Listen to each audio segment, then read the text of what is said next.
Smart Kids TV.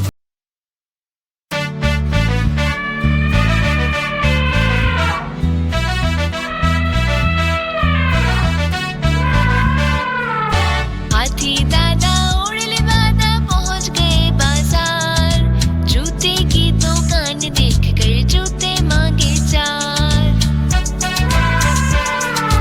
हाथी दादा उड़ले वादा पहुंच गए बाजार, जूते की दुकान देख कर जूते मांगे चार।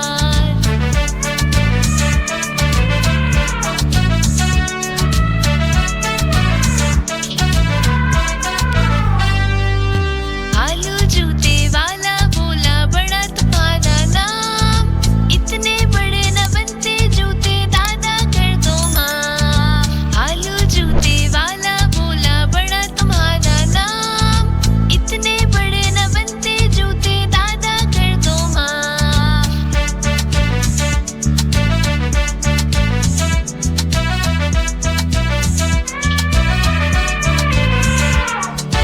हाथी दादा उड़ले वादा पहुंच गए बाजार, जूते की दुकान देख कर जूते मांगे चार।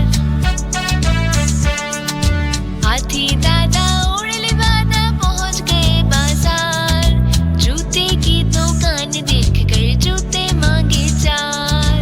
हाथी दादा उड़ले वादा पहुंच गए बाजार, जूते की दुकान देख कर जूते मांगे चार। हाथी दादा उड़ले वादा पहुंच गए बाजार, जूते की दुकान देख कर जूते मांगे चार।